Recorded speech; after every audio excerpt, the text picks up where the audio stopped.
Meeting come to order. We're here tonight for our first public hearing, 15 on Harvardville Flexible School Day program. Dr. Fraser, want to say anything before you turn it over to Mr. Ramirez? No, Mr. Ramirez is the king of attendance, and I think he's got some good data to show you based on a program that we did last year, and we're going to be wanting to do the same program this year, so I'm turning it over.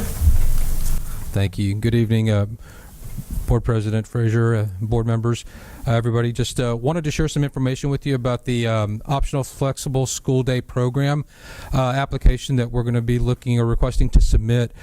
We submitted this application last year, and kind of going into it first year, we actually didn't know much about how we would actually use the application to recover ADA that we had lost because of excessive absences, excessive student absences. So I think it was kind of the first time that we had ever tried doing that.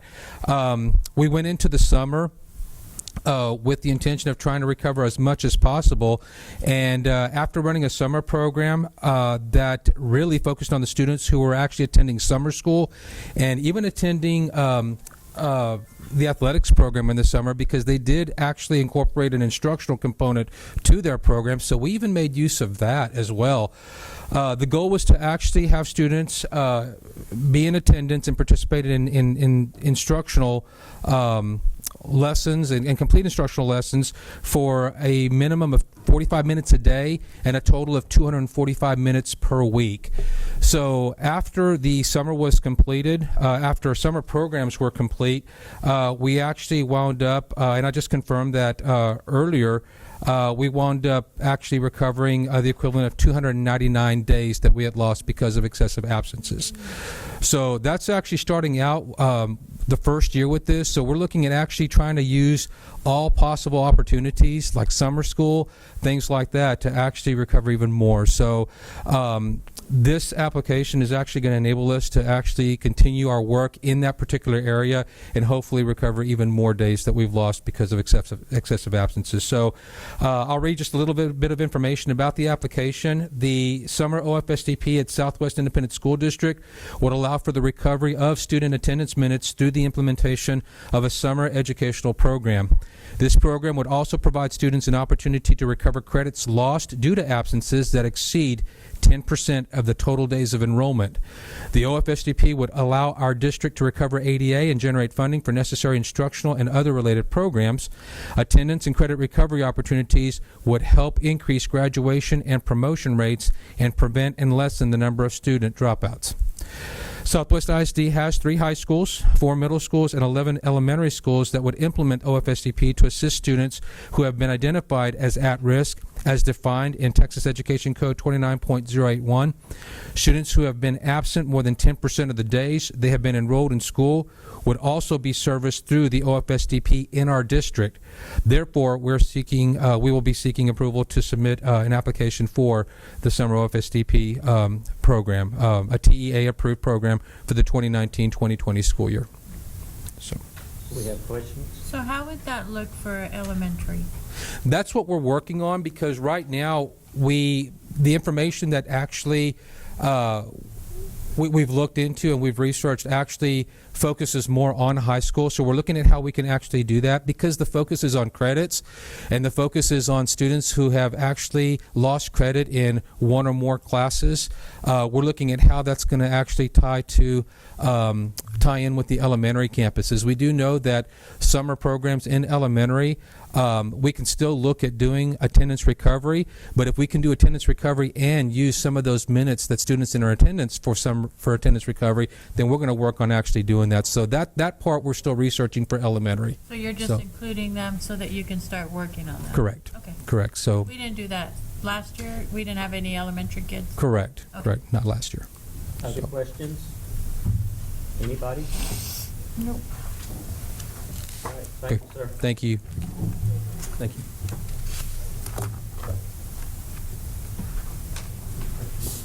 All right, we also have another public hearing. Yes. I think we have to gavel out of that public hearing. I'm sorry. I will. I'm sorry. Meeting come to order. We'll also go into our second public hearing. I think Dr. you- Versa. I think you have to adjourn, don't you? Meeting adjourned. Meeting open. So I'm going to introduce Mr. Brandon Chris.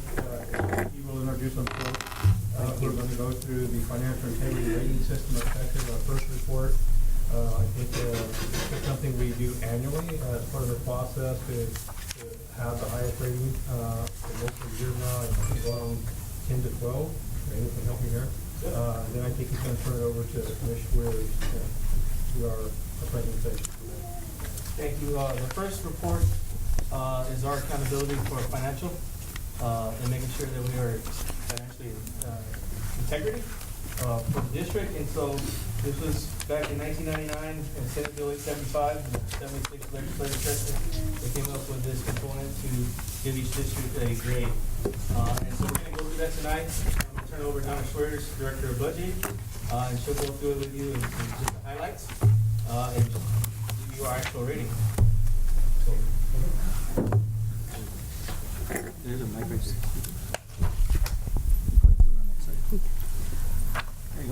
there. Good evening, Mr. Frazier, members of the board, Dr. Verstoff, district administration, and community members. We're going to go over, as Brandon said, the public hearing for the first report.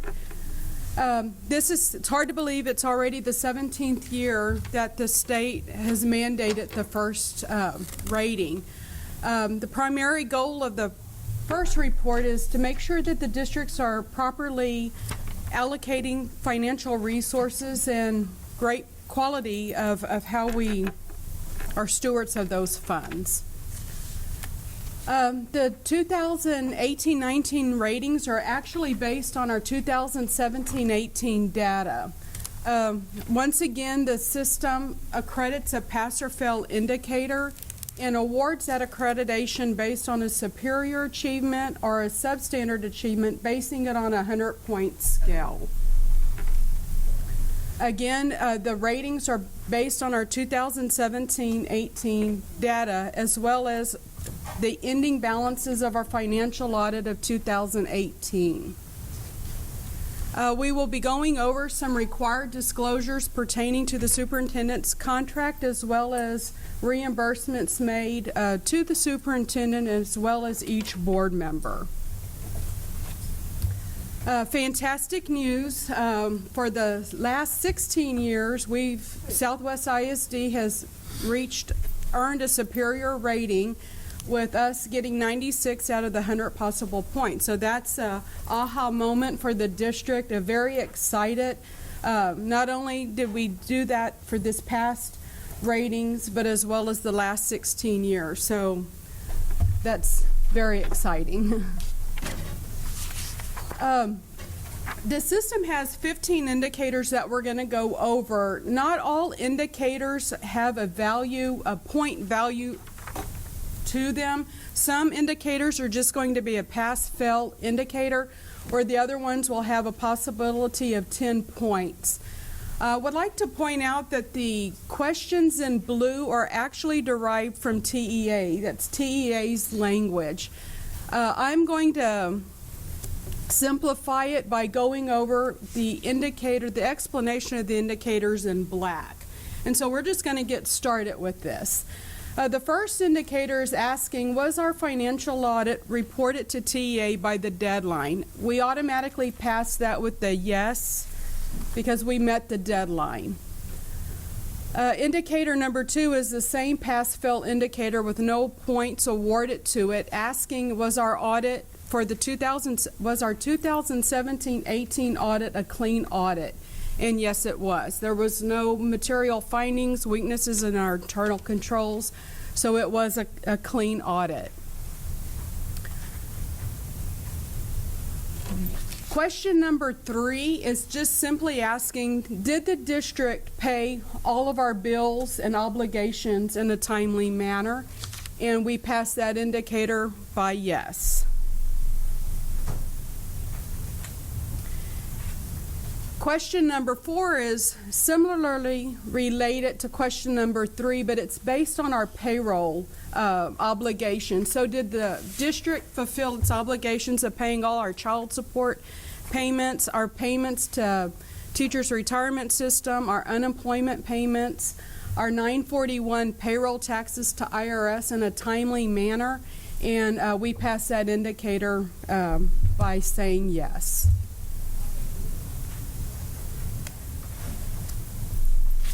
Question number 6 is asking, out of our general fund at the end of our fiscal year, if we were not to receive any additional revenues, how long in the new fiscal year would we be able to operate? And again, this is strictly out of our general fund, and we passed this indicator because we were able to operate at least greater than 90 days.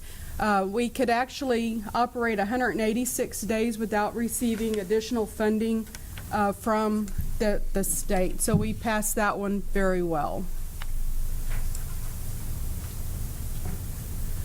Indicator number 7 is asking whether the district had sufficient short-term assets at the end of the fiscal year to pay off any short-term liabilities, and that was yes. We were. It was greater than 3 of the calculation.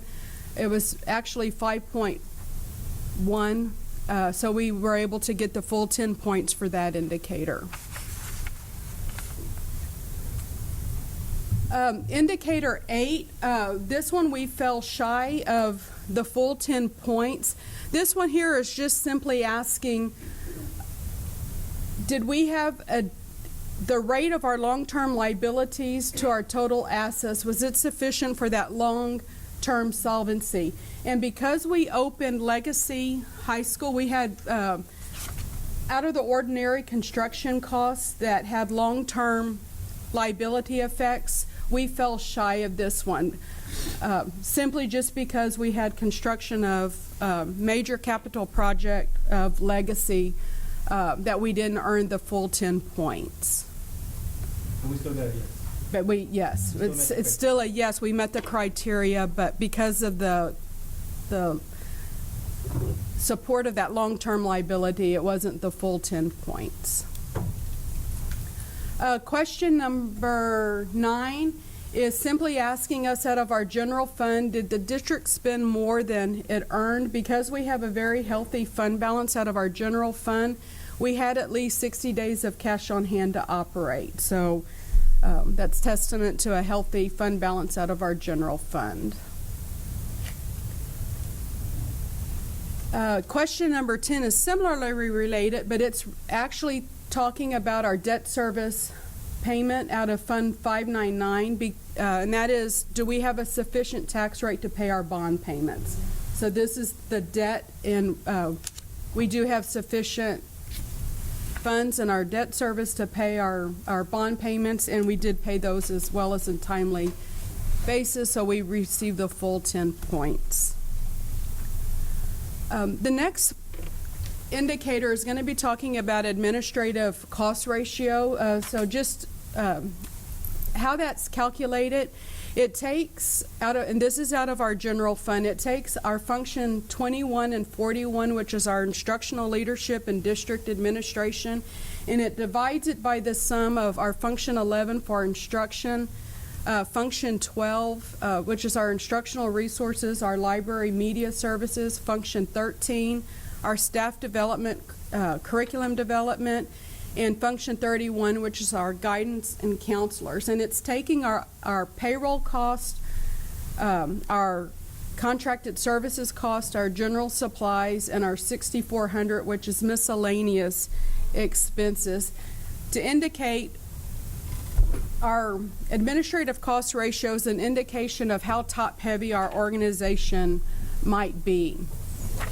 And so even though we did not receive the full 10 points, I want to make point that we're bridging the gap.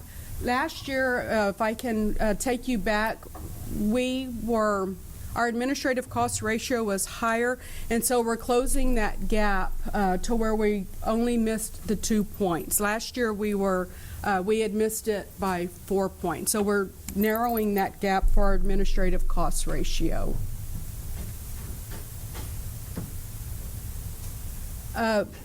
Indicator number 12, we passed automatically because we did not have a 15% decline in students to staff over the last 3 years. So we automatically passed that indicator. Question number 13 is asking, was the accuracy of our PEMS data that we submit to the state through our mid-year reporting, did it match our financial audit? And it did. 14 is a repeat of one of the previous indicators asking if the district received a clean audit.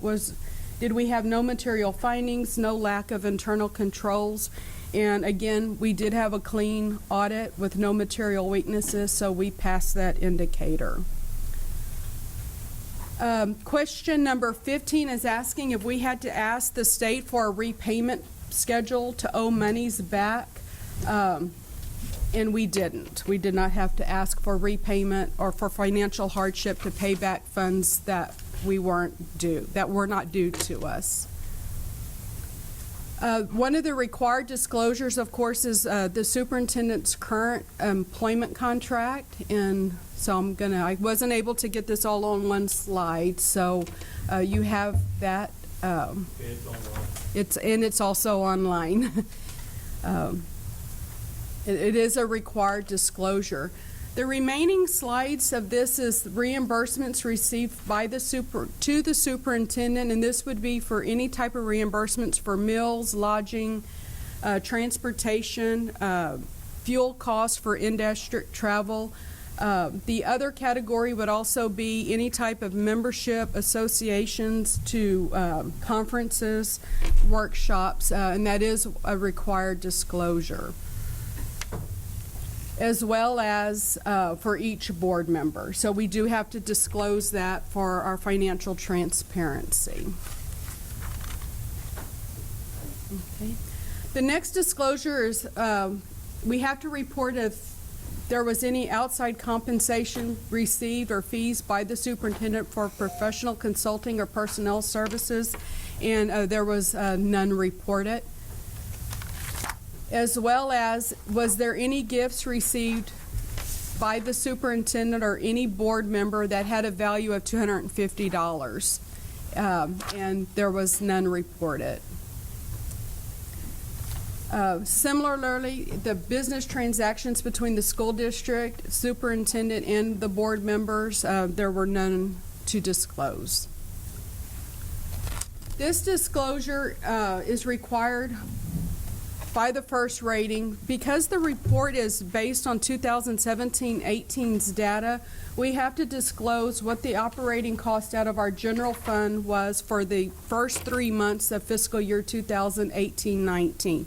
And so we break that up by our payroll cost, our contracted services, our supplies, our general operating, and our debt service. Again, all out of the general fund.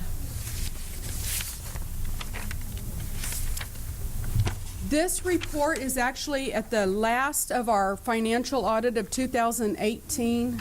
So after we have that the board approves our financial audit, this is just one disclosure verifying, and the questions are very similar of the indicators that we answered, but this is just another cross-reference to make sure that we are answering the indicators, and for financial transparency that those actually match. And that concludes the first rating for 2017-18. Is there any questions? Anybody have questions? Audience, anybody have questions on this? It's open to anybody. I want to compliment both of you. I know that whole department is doing a great job. Thank you, sir. And I would say that the whole business division, from accounting to payroll to purchasing, and also district and support from superintendent and the board, you can see in there that the district audit is very important, and also it's fund balance. So that keeps us safe and secure, and so thank you all very much for the support. Anybody else? If not, I'm going to go on and close the meeting now, and it'll be about 11 minutes, and we'll start our regular meeting. Meeting come to order. Dr. Versa. Yes, good evening, board members and guests and community members and students. Thank you for being here this evening at this November 19th board meeting. To start off this evening, I'd like to introduce Ms. Janice Hernandez, who's going to lead us in our invocation, followed by the Pledge of Allegiance. Please rise. Dear Lord, we ask for your blessing upon this gathering of leaders united to advocate on behalf of the students of Southwest ISD. Guide us in the work that we embark on tonight and help us fulfill our duties to the best of our abilities, always in the interest of the community we serve. In your name we pray. Amen. I pledge allegiance to the flag of the United States of America and to the republic for which it stands, one nation, under God, indivisible, with liberty and justice for all. Honor the Texas flag. I pledge allegiance to thee, Texas, one state, under God, one and indivisible. Thank you, Ms. Hernandez.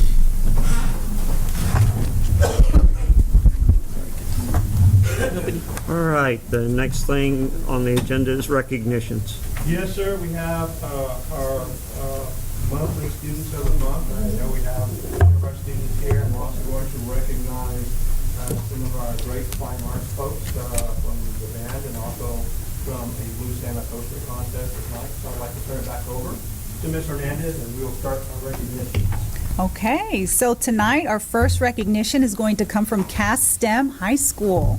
Maria Cisneros Tejada.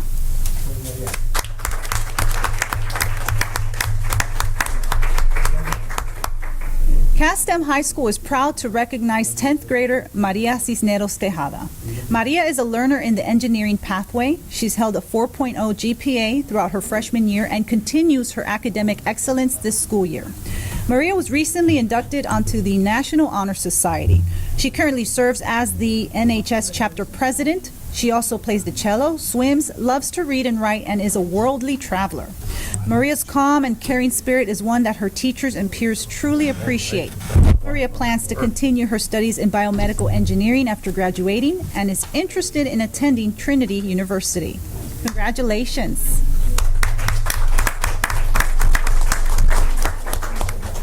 So I don't believe we have our elementary student of the month or our secondary we're able to attend this evening. But I would like to ask Maria's family, was it parents or parents there? Could you please stand up and behind our students of the month or parents of the month? Congratulations. We also have our principal, Dr. Gardner, right over there. Congratulations. So you don't just represent me, you represent everybody. Congratulations. Well done. Okay.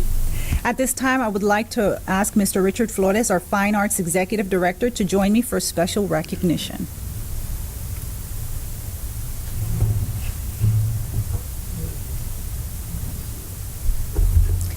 Good evening, board members. Wanted to take this opportunity to recognize the Southwest High School Marching Band for a distinguished achievement in at earning a place in the area finals marching band contest this year. This is a feat that has not been accomplished before since we have had that style of competition.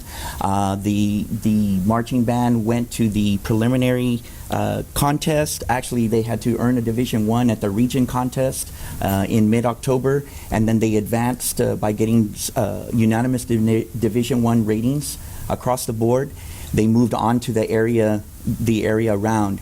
At the area round, there is a preliminary competition. There were 22 bands in that competition. Of those 22 bands, the Southwest High School band scored 6th. And so they were able to be a part of the 10 bands that marched in finals. At finals, they did an incredible job, but very, very stiff competition as well. They ended up 9th out of the 10, so did not advance to state. Only 4 are taken of the 10 to move on to state. However, of those 4, 2 of those were the first grand champion and the 4th place band in the state of Texas in 5A. So as you can see, the competition is very, very stiff. We have part of our staff here. Unfortunately, the flu has struck, so we have part of our staff here. I want to recognize Miss Natalie Ball, our head band director.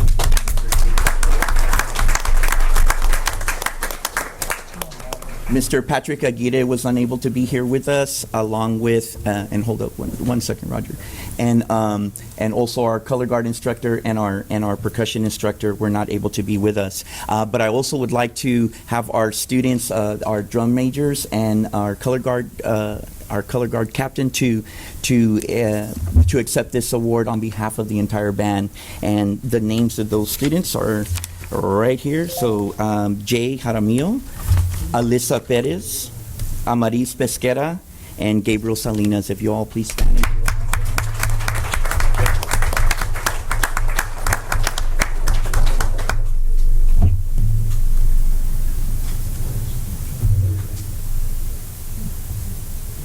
We're going to take a group photo, and then everyone would like to congratulate.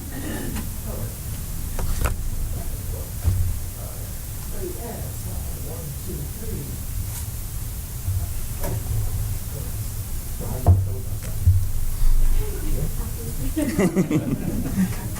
you let everyone congratulate you guys with first sixth graders? Everyone, like, congratulations. Good job. Congratulations. Good job. One other thing. Outstanding. Thank you for all your hard work. Congratulations. Good work. Thank you for your hard work. Thank you for your hard work. For all your hard work. Congratulations, Natalie. Y'all hard workers. Hard workers.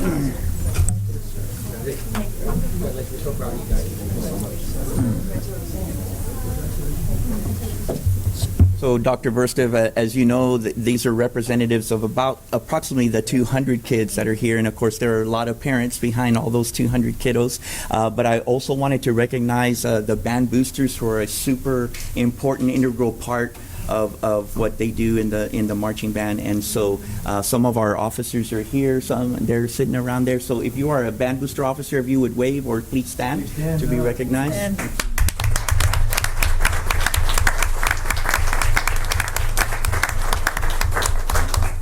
Do we have parents of our band students and grandparents? Congratulations to all of you. Can you all tell me the theme or the slogan of the band? Welcome back, my friends, to the show that never ends. Thanks for a great band work. Yes, sir. Okay, and now we'll move on. So congratulations with the floor. It was an honor to watch Southwest really do that well. You're there and there's like, it just seems like hundreds of bands, and for them to come up on top like that is an honor, and I think a validation of the great program that's being run here at Southwest and Southwest Legacy. You guys performed that day and made it to the next level, and that's something to be very proud of, and a lifetime memory, and never forget. I'm very proud of you. Congratulations. Thank you.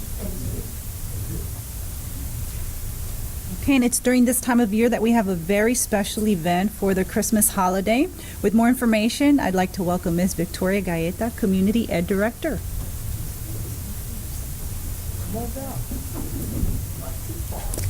Good evening, everybody. Just like Donna said earlier today, it's hard to believe we're already in December.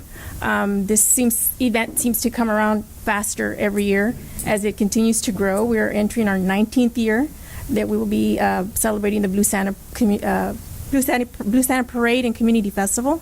And I have a special guest I'd like to invite in the room.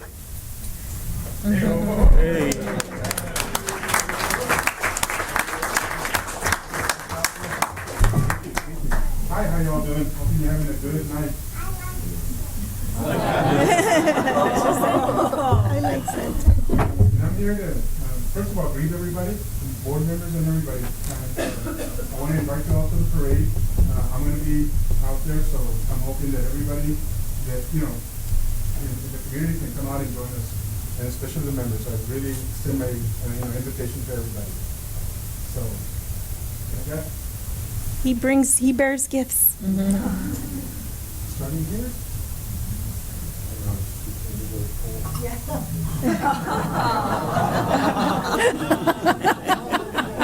You can tell me who's been bad?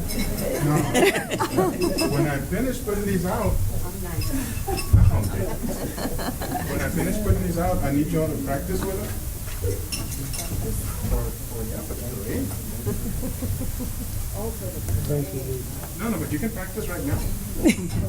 I don't think my wife would agree with me on that. Not yet, he said. In Thank the you. The one with Mona has. That's the last one. Sir. That's the last one? Yes. You have been bad?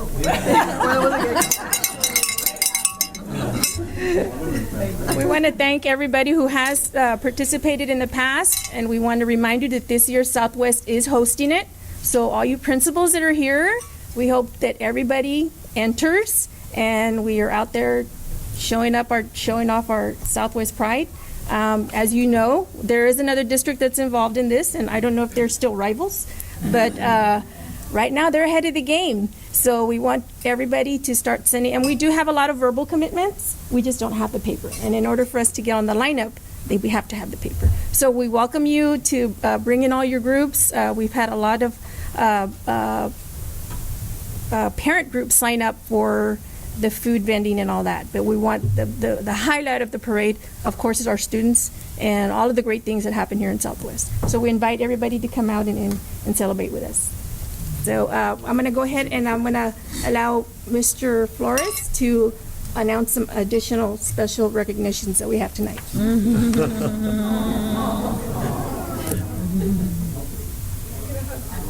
There you go. Oh, that's a picture right there. This is the real deal for him.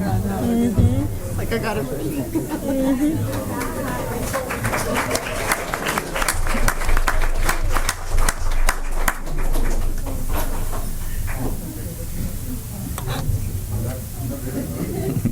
So every year we hold a poster contest for the Blue Santa Parade, which, by the way, I don't think we mentioned the date. The date is December 14th. December 14th, and we will be having a press conference, I believe, on December 10th, leading up to that at Sky Harbor Elementary, and that will happen at 9:30. And so just want to invite all of you to attend that as well. But at this time, I would like to announce the winners of the poster contest. For our honorable mention, we have our participant from Bob Hope Elementary, 5th grade, Frankie Cerna.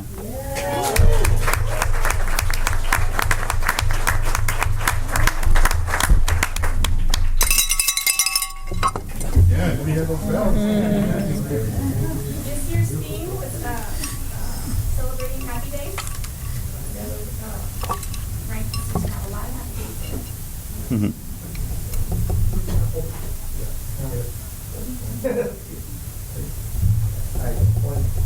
Oh, good. 1, 2, 3. It's cute.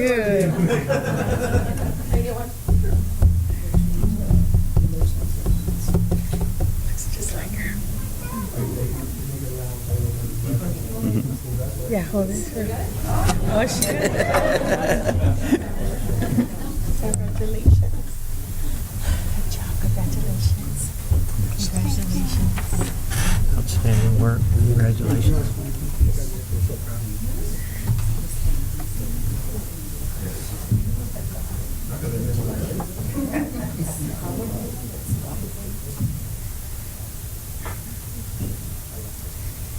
Also honorable mention, and also from Bob Hope Elementary, and also in 5th grade, is Azul Lira Salazar.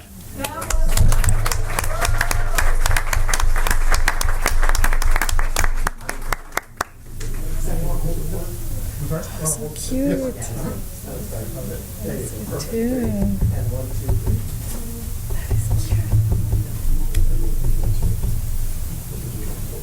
You want to turn this way, so Mommy can do that?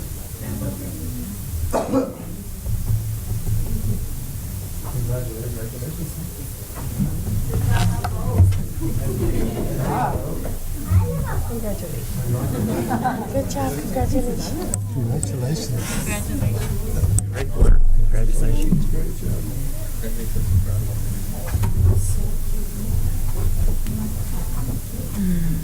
Now you have to stand up there like one. In 3rd place, we had from Resnick Middle School in 8th grade, Faith Ramirez, and her teacher is Miss Diana Valadez.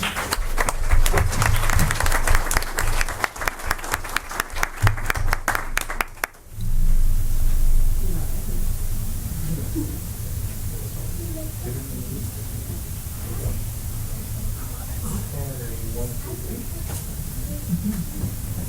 nice.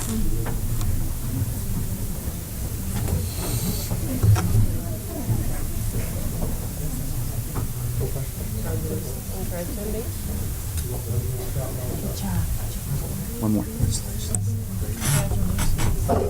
Outstanding work. And in first place, again from Resnick Middle School, and they were the first place winners last year as well. In 8th grade, Inaya Yahia, and her teacher is also Miss Diana Valadez.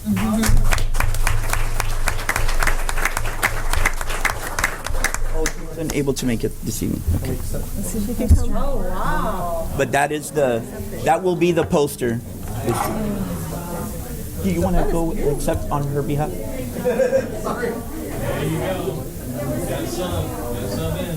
There's 72 entries. Thank you, Ms. Valadez, for all you do. There were 72 entries, and we almost swept them. In one spot.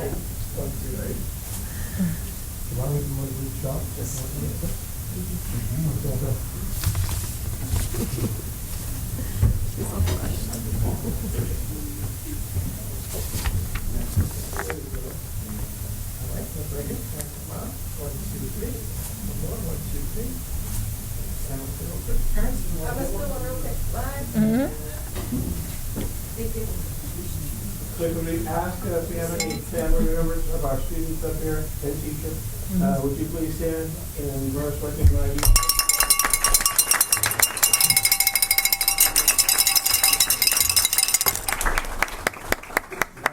Mrs. Bernard and Ms. Martinez are representing me. So thank you, ladies. Congratulations. Have a great evening. Thank you. Yes, sir.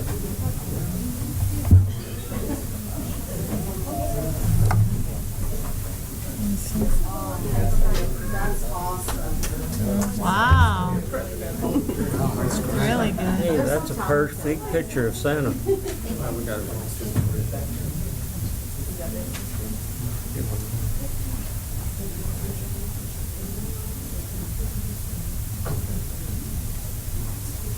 Okay, so we had one of our middle school students of the month arrive, Victor Hernandez from Resnick Middle School. Congratulations.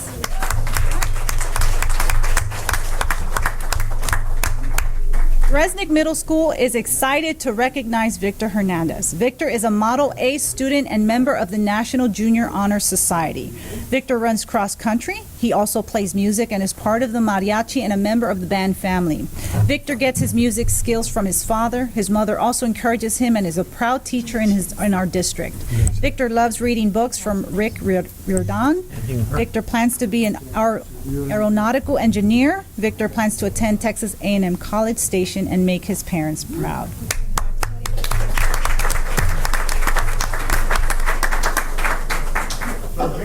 Victor's parents, are you here? Yes. Congratulations.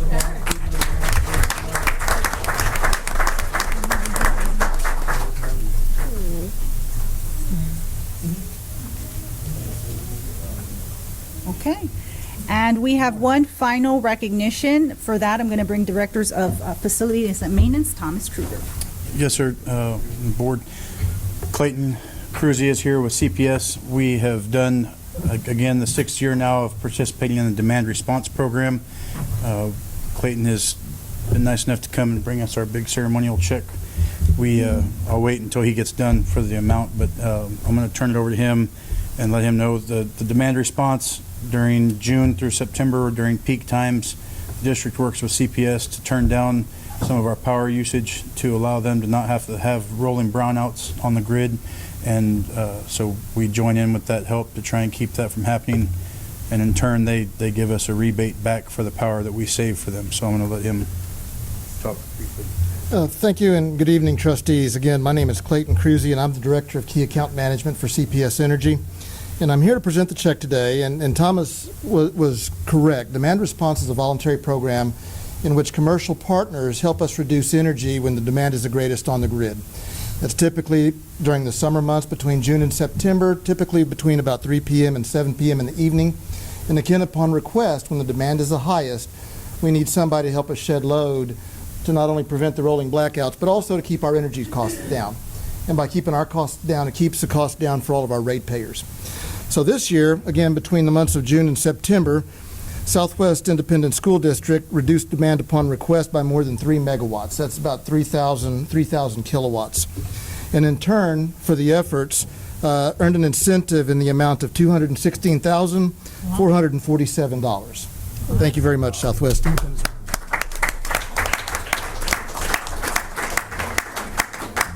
We can certainly find a place for it. It's the art room.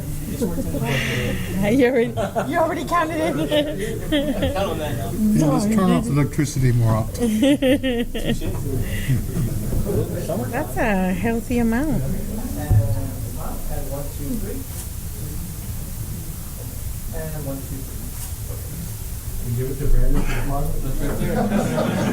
Let me scan it.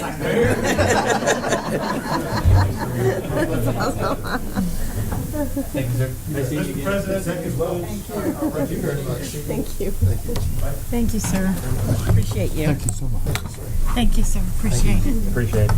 You bet. Thank you. Thank you, Chloe. Thank you so much for letting me do our district. And thank you, sir. Is that everything now? That concludes our recognition. All right, moving down to item 4. Do we have anybody that wants to talk on the posted agenda? Yes, sir, we have Tony Battle from IS.FE. Mr. Battle?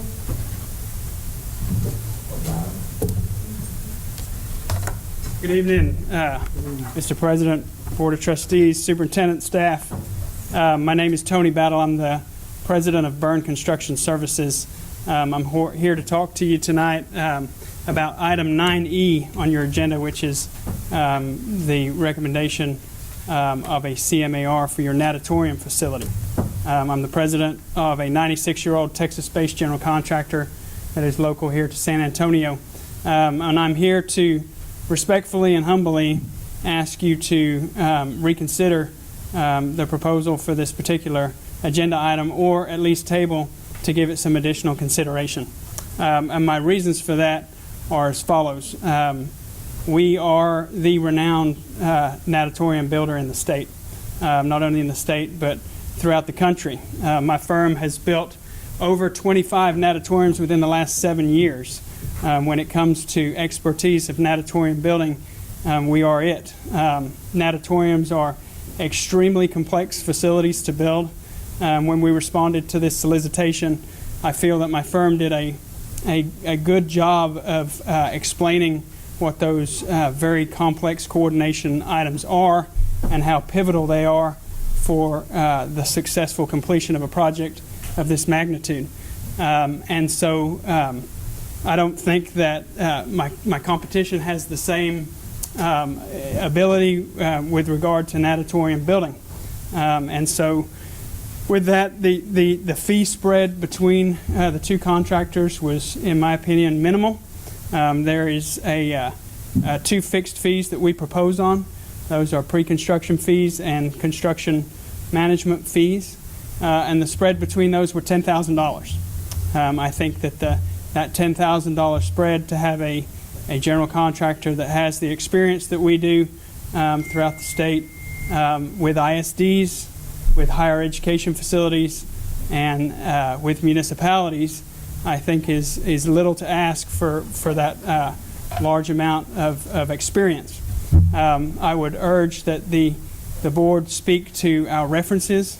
We just completed a facility extremely similar with the same architect for Northeast Independent School District, and they're ecstatic with what we have done. They had and did work with our competitors across the board. It was our first time to work with that district. It would be our first time to work with this district. But I think that they would speak to how pleasantly surprised and how pleasant that experience was to work with my firm. And so again, I just humbly ask that you reconsider or table just to give it some additional thought. This is an extremely high-profile project for you and for this part of the community, and so it needs to be completed with the utmost care, and that is what my firm will deliver to you. We can guarantee, and I will personally guarantee, that this project is our highest priority project for our company. It is not going to be overshadowed by any other project. We would make sure that you get our absolute utmost consideration and our A players that work for my organization. And so with that, I'll leave it up to you. I will respect your decision regardless, but I wanted to come and at least be able to speak my opinion this evening. So thank you very much for the consideration and for hearing me out. Thank you. Thank you. Has anybody else signed up to speak? No, sir, that's it. All right, the next thing on the agenda is to have another one? Okay, go ahead.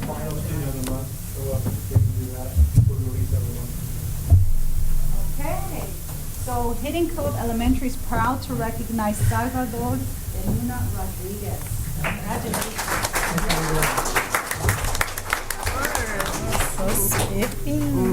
Salvador is an honest student with a great character. He is committed to growth and operates with integrity on a daily basis. Respect is another one of Salvador's greatest attributes. He is extremely well-mannered and effectively communicates with anyone he interacts with. Salvador participates in several after-school clubs, including guitar, choir, and theater, and is considered one of Hidden Cove's highest achieving scholars. Congratulations.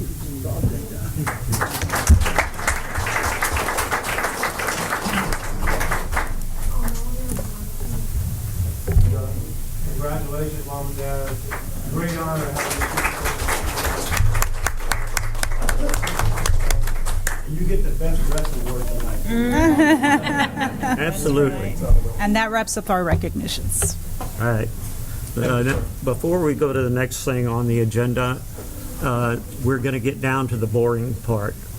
The exciting part is over.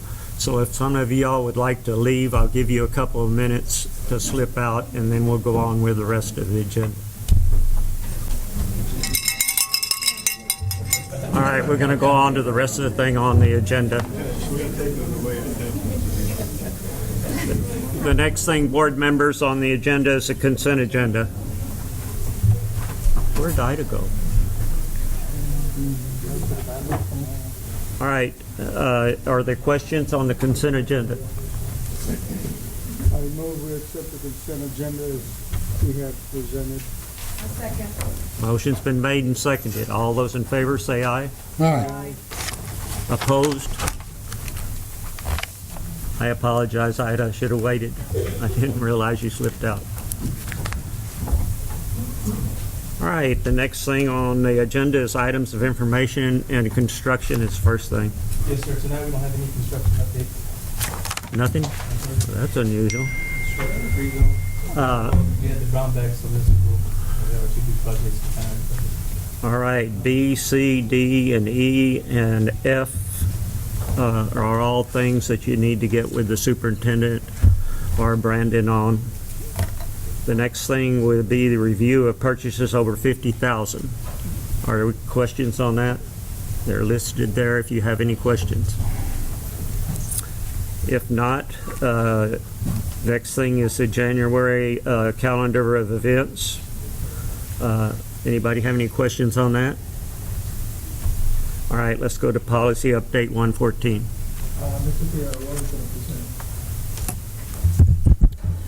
the Good evening. Good evening.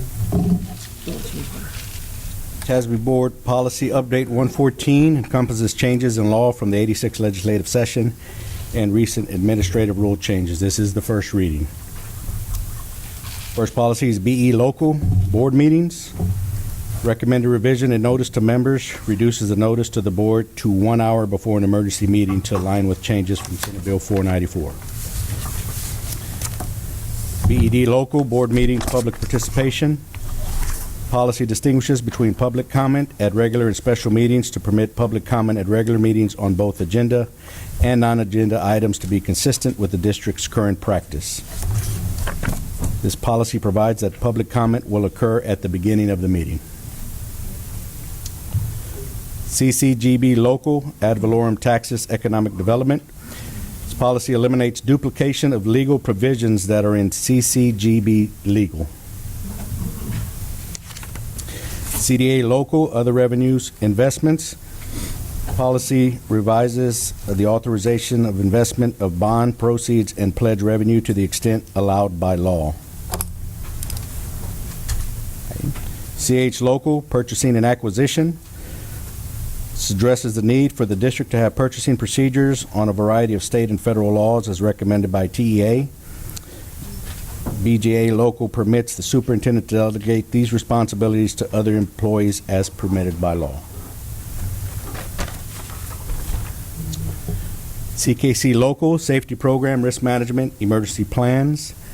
District's emergency operations plan includes policies on responding to an active shooter and access to campus buildings and materials necessary for substitute teachers to carry out their duties during an emergency or an emergency drill.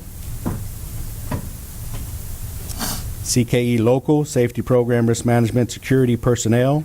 Recommended revisions are to address Senate Bill 1707, which prohibits district peace officers from being assigned routine student discipline or school administrative tasks. These duties should also be included in the district improvement plan, student code of conduct, any memorandums of understanding, and other relevant publications. CQ local technology resources. Provisions on security breaches have been moved to CQB local, where the corresponding legal authority is now coded. CQB local technology resources, cybersecurity. This new policy is recommended to address Senate Bill 820, which requires a cybersecurity policy, and House Bill 3834, which requires cybersecurity training of employees and board members. DFFA local, reduction in force, financial exigency.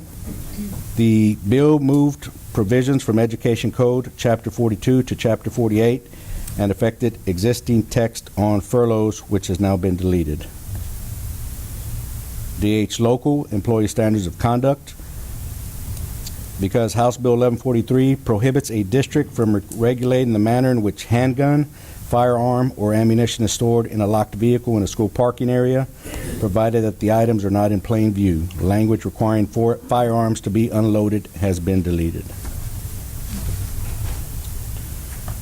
EHBB local, special programs, gifted and talented students.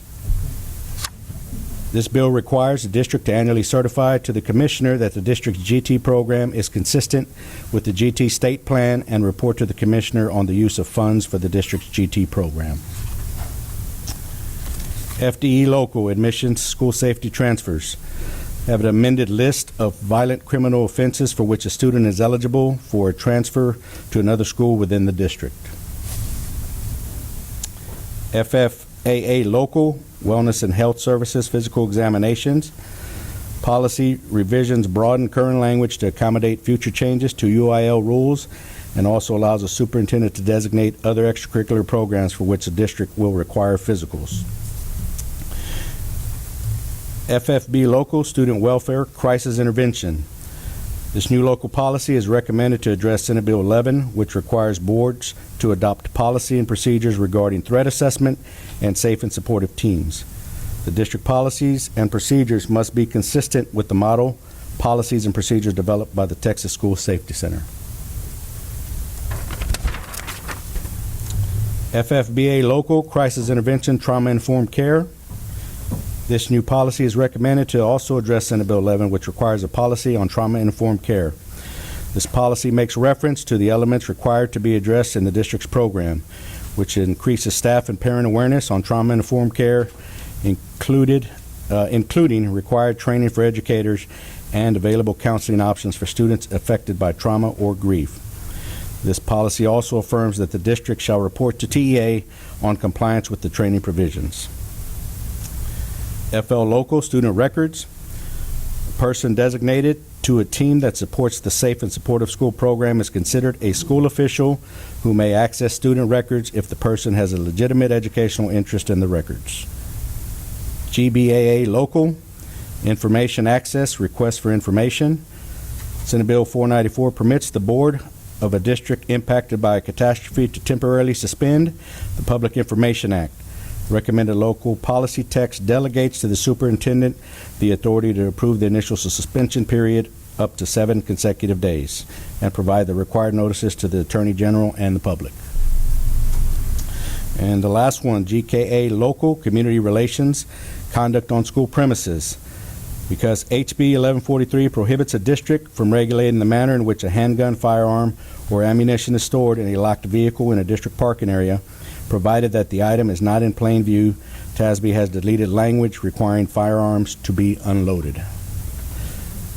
TASB has recommended the policy updates based on changes to corresponding legal policies. And this is an item of information.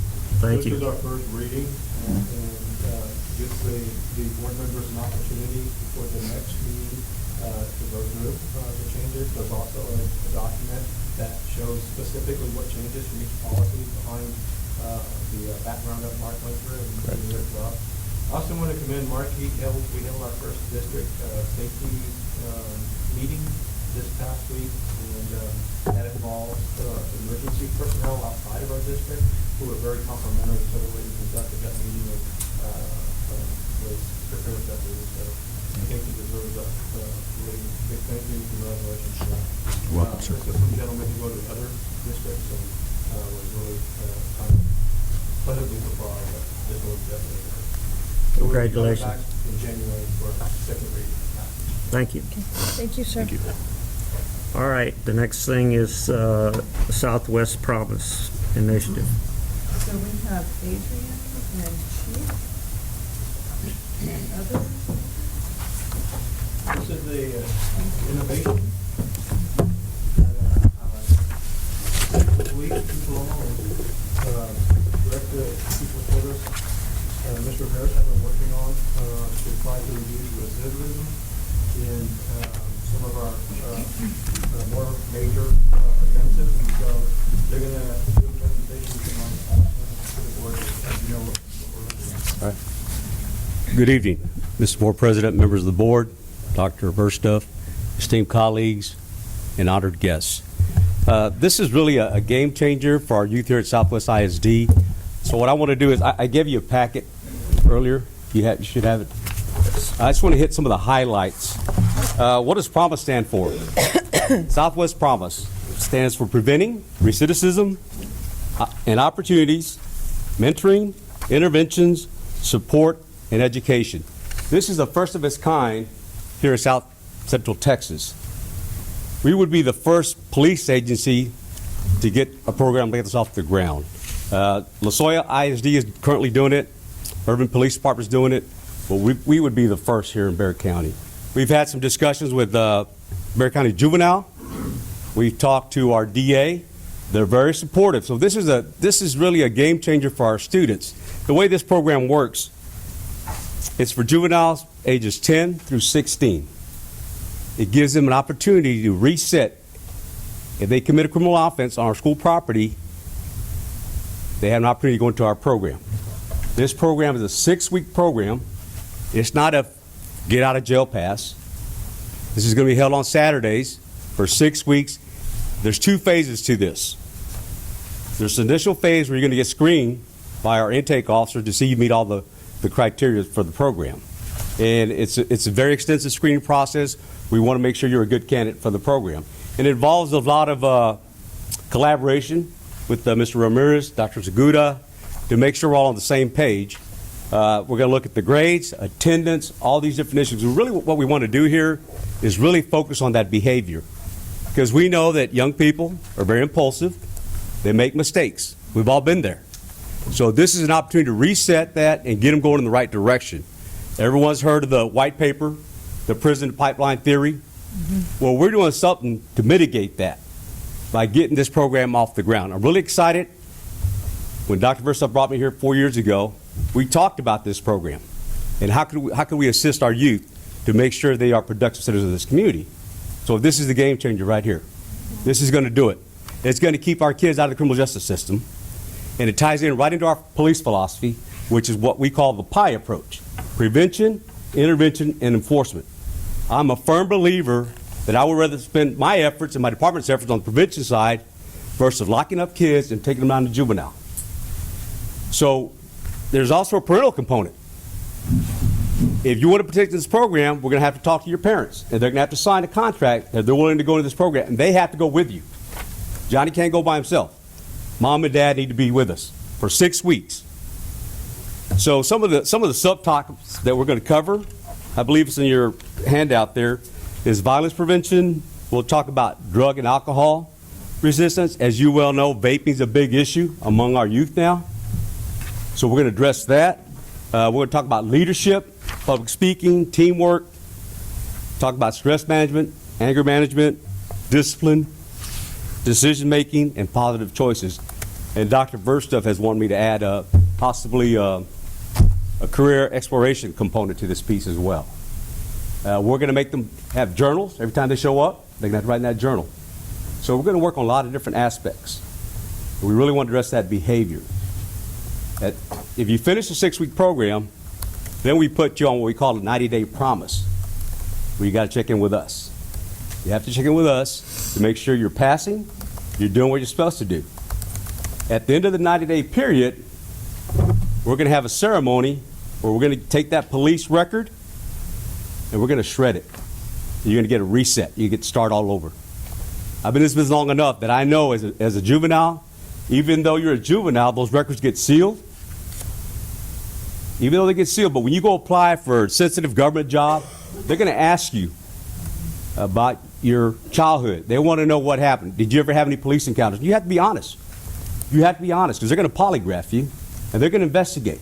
I get recruiters come to my office. They want to know about Johnny. What kind of history does he have here at Southwest ISD? So this program, you're never going to enter in the criminal justice system. If you successfully complete this program, you're going to be scot-free. You get to start all over. And a lot of times, folks, that's all kids need is another chance. Another chance to get going in the right direction. So those are some of the key components. Like I said, we've been in discussion with juvenile probation. We're going to have a follow-up meeting next month. We need approval of the Bexar County Juvenile Justice Board. We're already on the agenda for February. Everybody's excited about this. Like this is a game changer for this district and for our students. So we're really excited about this program. Yes, ma'am. You have a question? I just have a quick question. So say the child's parents don't want to enter into this contract. Can they find like a mentor that's willing to go with them every Saturday so that they can still participate? Because we might have the issue where our kids that are getting in trouble don't have the support that they need at home. That's a great question. So, okay, we do have flexibility in the program. We would love to have mom and dad, legal guardian there, but if that's not the case, bring a mentor with you. Yeah. They're going to have to sit in that 6 weeks with you. Yes, that certainly can work for us. We'll make that happen. Yeah, I think maybe if you put that call out, you might get some people that are willing to do that, to step up so that they can at least participate in the program. Sure. Would y'all like to add to something? No, it's just on an individual case. Say, for instance, like you say, the parent can come in, they have a POA, a power of attorney, they're whatever circumstances. Yes, it's on an individual case. Absolutely. Yes. We've also looked at other ways so we can connect what the program to other things that are taking place at campuses. I know we've looked at the academic piece just a bit, still kind of exploring that. But we've also looked at the attendance piece, for example. If we have students attending on Saturdays, there's no reason why we couldn't give them attendance recovery, hours, credit recovery hours. Same thing, if we're running this through the summer, and I think that is one of the ideas also, is to actually have this take place during the summer months as well, then again, there's an opportunity there to have kids benefit from the program in other ways also. So we're looking at all possible, opportunities for students. We're looking at trying to also connect, this program to existing services already in our district. So just a huge opportunity, I think, for students, families, and even for our campuses. And the curriculum that we're going to use, it's an evidence-based curriculum. It's called Families for Change. It's already been researched. We're going to use some of the components of that particular curriculum. We're really excited. I think this is a great opportunity for our students. So far, this year, we would have 8 that would be eligible for this program. So far, 8. Any more questions or comments for me about the program? And then you can. Anybody? Just want to commend, like, this has been a total team effort, and it's really the first time that we've had a very coordinated effort between, this kind of effort between the police department and our current admin and the hearing office even, right? And so I want to thank you 3 for putting together a really nice program with a lot of really high expectations to keep kids from entering that prison pipeline. So very excited about that, and thank you. Sure. Any questions, comments? Thank you. All right, appreciate the opportunity to present this program to you. I'm extending an invitation to you when we get this program off the ground. I would love to have you there for the first meeting and also for the graduation.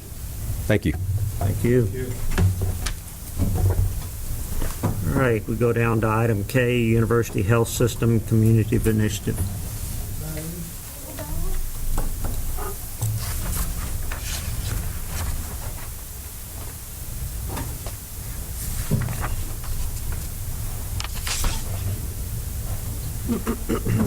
Good evening, board. Afternoon. So I'm here to talk to you today about a real issue in our community and the San Antonio community at large. Did you know that 9 children and teens are shot each day in gun accidents? 80% of unintentional firearm deaths of children under 15 occur in a home. And 1 out of 3 homes with children have guns, many left unlocked or unloaded, or loaded rather. In order to combat that, University Health System, Bexar County Judge Wolf's office, Bexar County Sheriff's Office, Be Smart for Kids, and VIA have partnered in the Gun Safety for Bear Gun Lock Distribution Project.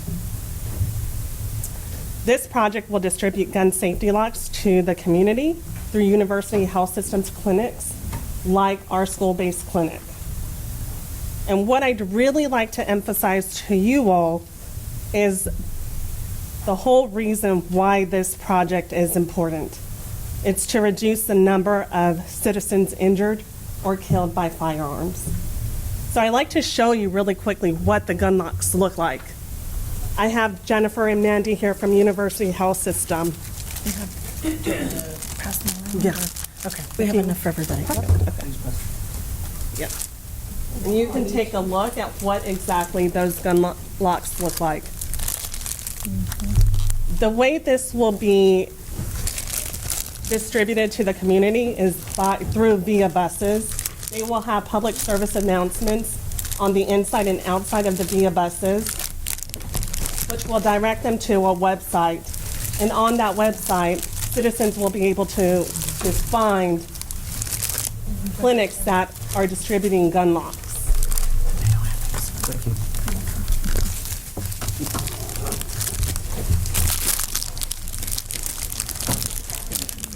Educational material will also be provided to those people who come to the clinic to gain a gun lock in order for them to safely store their firearms.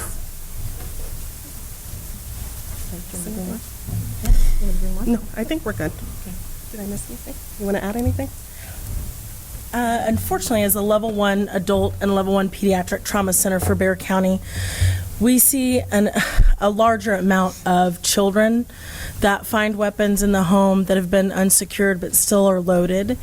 And while playing with it, that weapon can go off and hurt other kids. I mean, we've heard stories as recently as last week about that happening. And because we've seen such a staunch increase in that in our community, and we know that firearm-related suicide is one of the leading ways that people complete suicide, we're asking for partners to help us get this free resource into the community.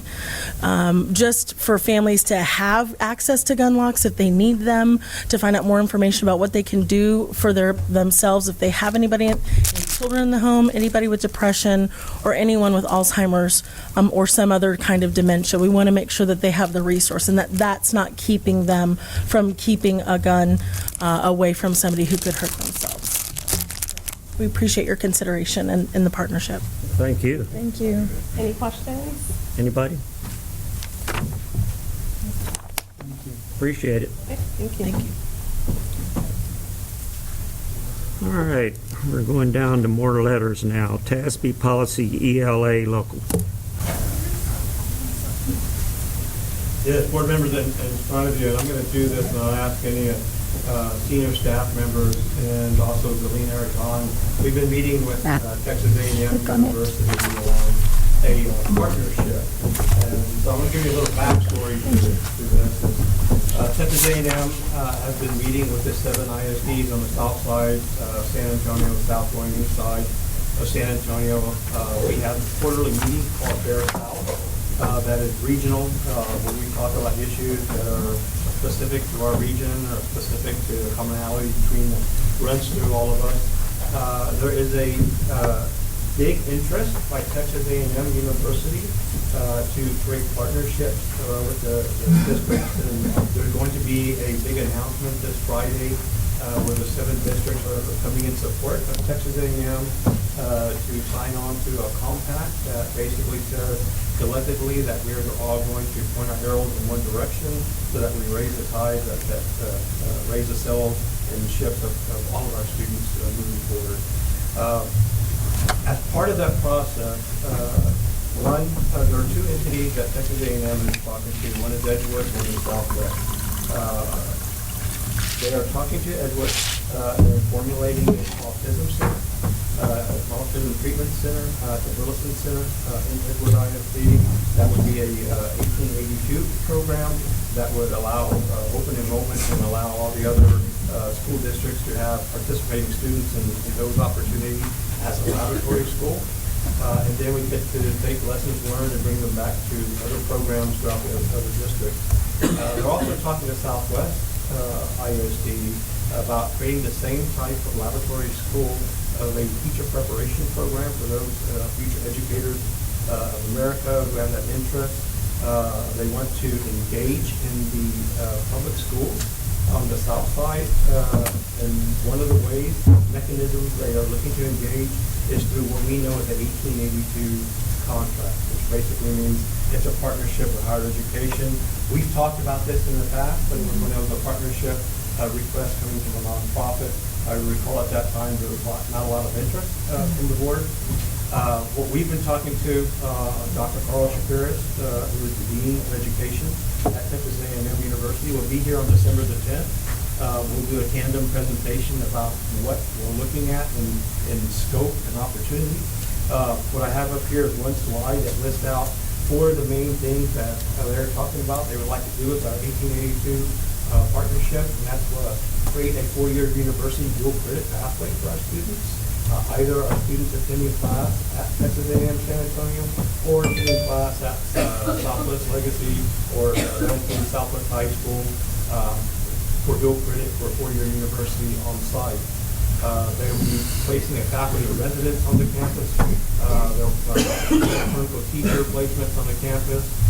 They'll basically, we would have first right of refusal for every student teacher coming through their program to provide them their student teaching opportunities, which is a really great segue into identifying future educators and seeking employment.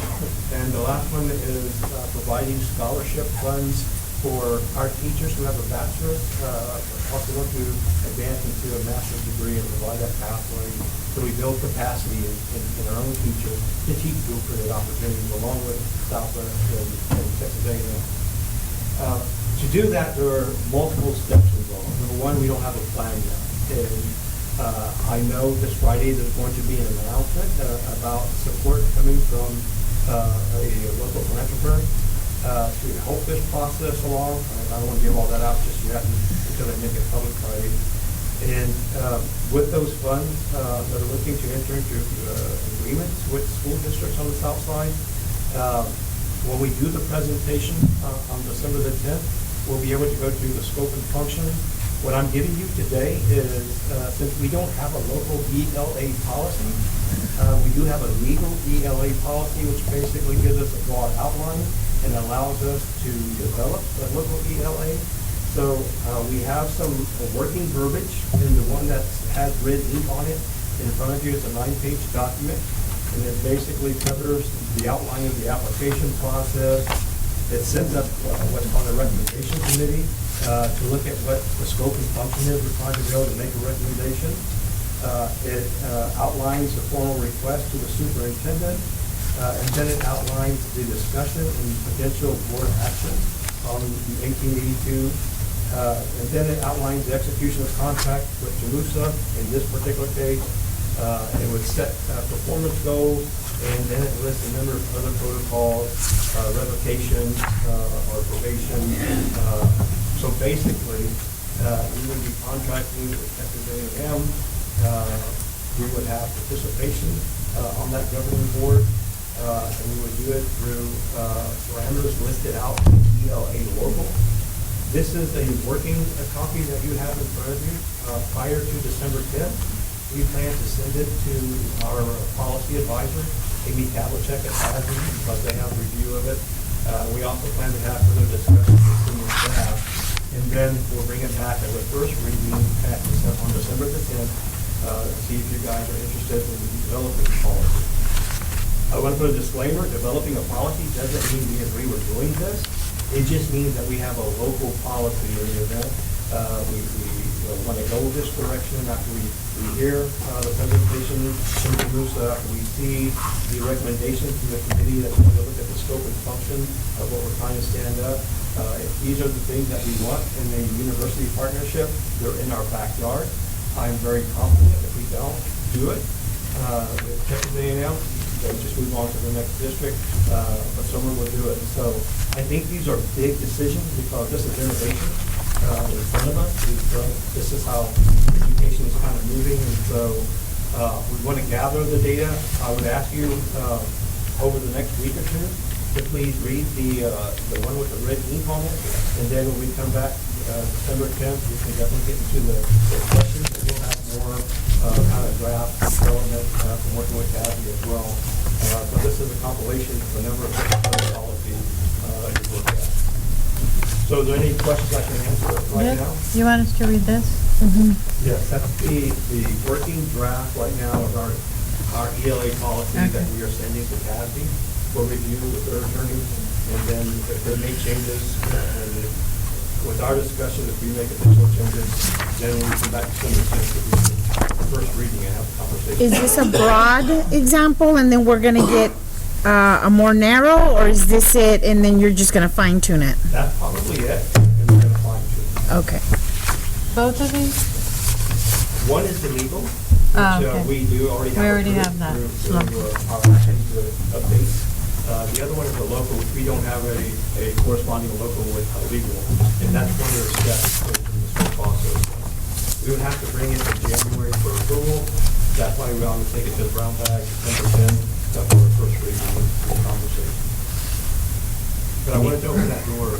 So we've been having these meetings and talking to folks. I just want to at least open the door and continue you guys looking at the information so we can have those conversations. So we're gonna have the first conversation on this on December 10th.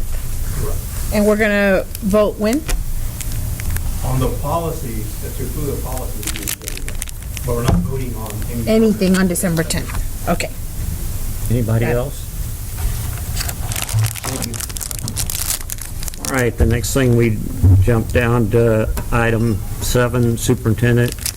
We'll postpone the first part of it and go to B, and it's for the Bexar County Appraisal Board of Directors. Yes, sir. I believe for 4 terms that we've had Sherry Byram representing Bexar County as a Bexar County Appraisal Board of Directors, doing a phenomenal job. I know that she's well known throughout the other school districts and has a lot of support. I would recommend that Southwest ISD give their 82 voting units to Sherry Byram through a board action tonight, and I believe and am very confident she will get their support as well throughout the county. I so move. I second. Motion's been made and seconded. All those in favor say aye. Aye. Opposed? Motion carried. Item 8, Human Resources, we don't have any under that. We go down to Business and Financing and the District Audit. Yes, sir. Thank you. TEA, the state of Texas, federal government requires the district to have an annual independent auditor. And this firm that was hired by the board is Coleman, Horton and Company. And tonight I have with me Derek Walker. He's Derek Walker. And a few weeks back, Derek Walker and his firm came in and did our annual audit. And so I'm going to turn it over to him. If you have any questions for him on the audit, and he's going to kind of go over some things with you. Good evening. Thank you all once again for the continued relationship we've had with your district. We came in for about a week this year with full staff and kind of knocked it all out. Your district was a very clean audit. Maybe with some change with some accounting staff, there would be a couple of issues, but your district management jumped right in, and then everything looked great and perfect to us. So, briefly, do y'all have the green audit report? Is it all electronic? No, they have this. It's not green. There's this. Sorry. Beige work? Yes. Beige will work for me. So the green audit report, all I want to do today, since this was a clean audit, there wasn't any findings that we were required to report to y'all. Just kind of want to look at our letters, our opinion letters real quick, and then go over fund balance, if that's all right with y'all. So if y'all turn to page 4 and 5, these opinion letters are the only thing in this audit report that's ours. The numbers, the financial statements, even though we do assist the district with preparing those financial statements as the district's representation of the activities during the year. We issued 3 opinion letters. This is the main one on the financial operations of the district. It states that we audited the district's financial statements as of August 31st, 2019, and for the year then ending. We did so using accounting and auditing standards generally accepted in the United States of America. If you'll get down to the last paragraph, opinions on page 4, it states that we believe that the district's financial statements present fairly in all material respects the financial operations of the district as of August 31st, also known as a clean or unqualified opinion. It's the highest level of assurance an auditor can give on a set of financial statements. There are 2 other opinion letters in the back. As I've explained in the past, if the district receives federal funds, they're required to have an audit on their internal controls, compliance, and other matters. That was also a clean or unqualified, unmodified opinion. And last but not least, if the district receives over $750,000 in federal funds, it's supposed to have an audit on its major funds in accordance with the single audit or the uniform guidance. Also a clean or unqualified opinion on that.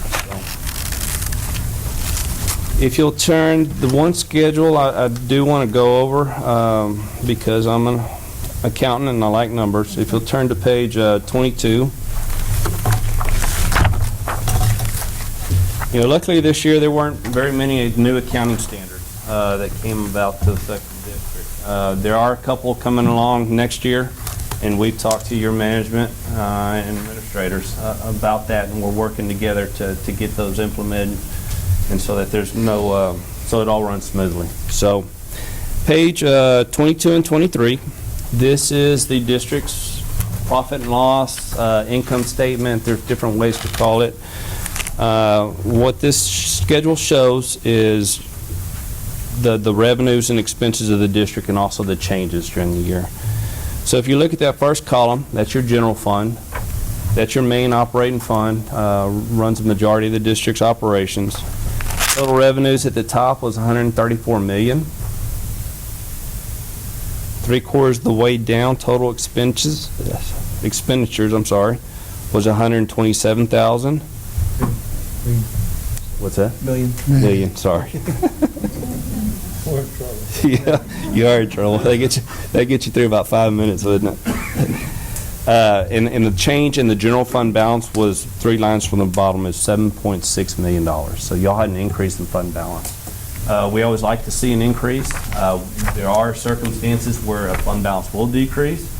You're spending money on capital projects, improvements, stuff like that. But in your case, the district, it went up $7.6 million. This leaves the district with an ending general fund balance of $70.8 million. Debt service funds next. The change in that fund balance, it went up $208,000 for the year, leaving it with a $1.79 million fund balance. Also an increase as well. Capital projects, that fund balance, 3 lines from the bottom is where I'm looking, increased $65.8 million. Anytime the district issues debt and they get that new money in, that's going to bump your fund balance up quite a bit. Okay, so once y'all start spending that money on capital improvements and stuff like that, your fund balance is going to go down just as quick. So your other funds, this includes your Title I, your child nutrition. This is on page 23. That fund balance increased $754,000, leaving it with an ending fund balance of $2.8 million. Total fund balance increase for the year was $74.5 million, leaving the district with a $151 million fund balance. As mentioned before, it was a very clean audit. We enjoy working with your district, your administration. They smile when we come, they smile when we leave. You know, and I get it. You know, we're here in their hair for a week, and you know, we're disrupting their daily, but they take it with a smile. And we appreciate all the assistance that they give us during the year.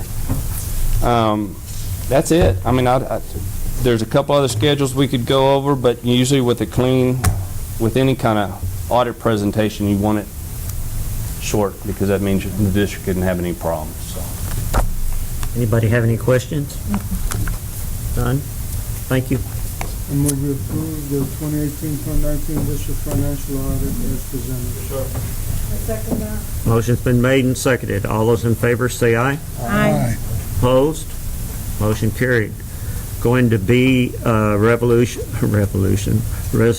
on the fund balance. Yes, sir. It's we are putting money back into fund balance. We have to commit it to either committed, unassigned, and restricted. So I'm asking the board to approve the resolution on fund balance allocation as presented. You'll notice that there's a large part in fund balance that was for capital projects. That was our bond funds.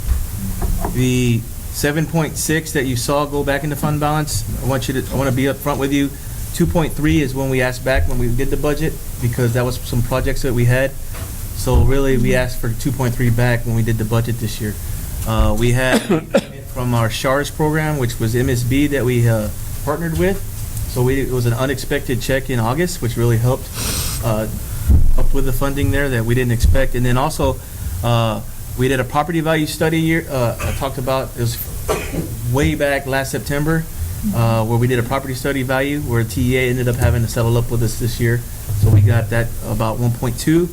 And then they adjusted our taxes. The foundation program for the state actually had more taxes on our books than we received.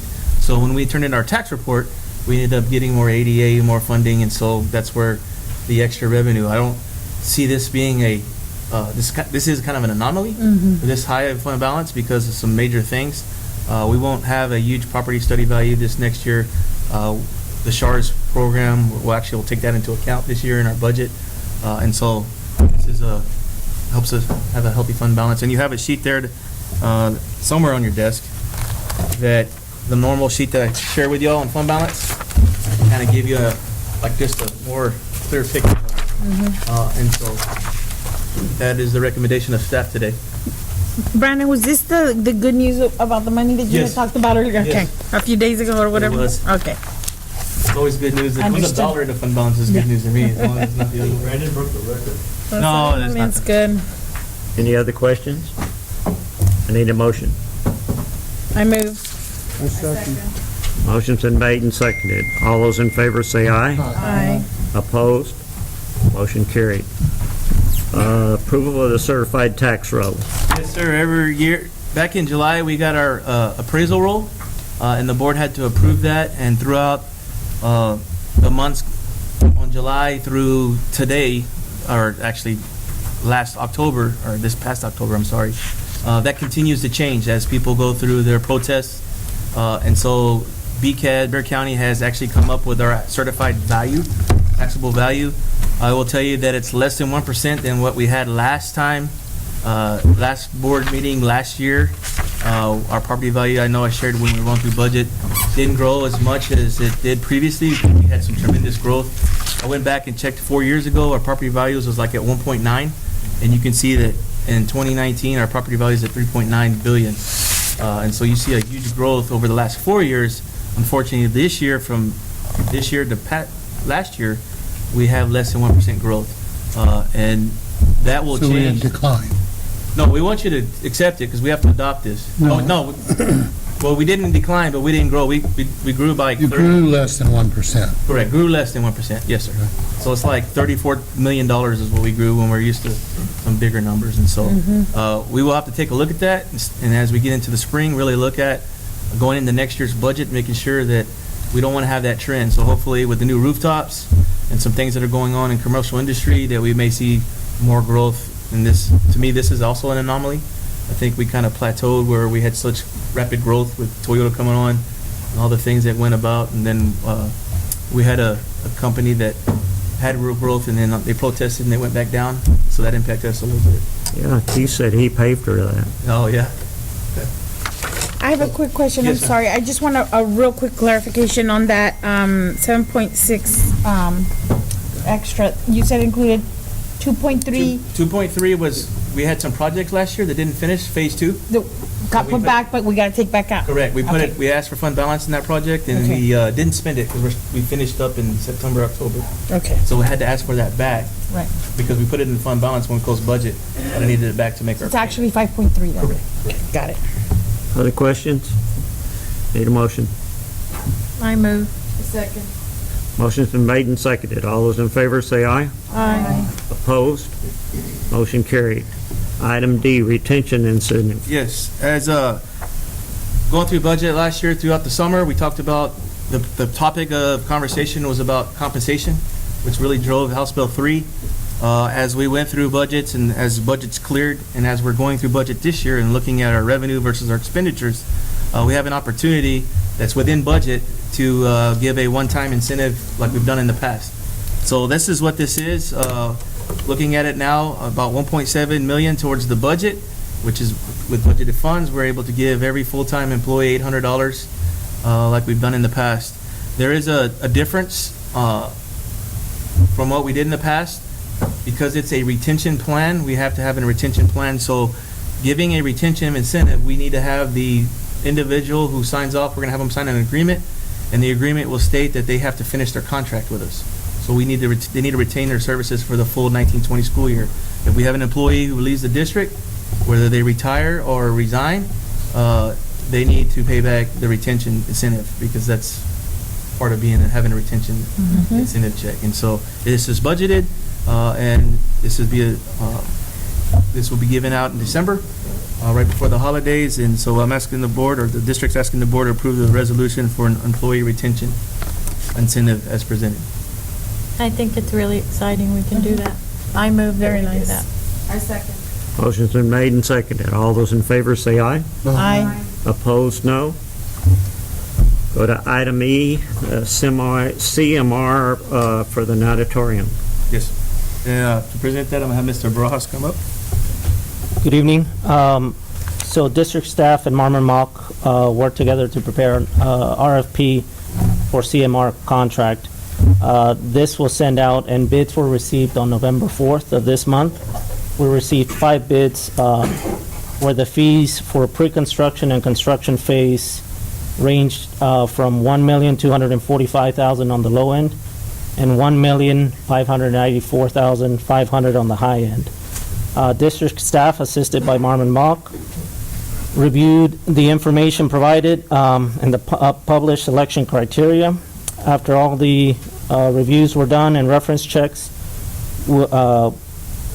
and throughout the process, it shows that Joris General Contractors is the best value for the district as construction manager at risk. The fiscal impact of this would be $1,348,497, and that will be funded by 2018 bond funds. Questions? I just have a comment. The point spread is super, super close. I'm not a math person, but what is that? Like 0.2 tenths of. 0.2 tenths. Yes, ma'am. So I just wanted to say that Joris has always done a fantastic job for us. Whatever we've asked them to do, they've done just a spectacular job. But in my opinion, the experience that Byrne has might warrant consideration.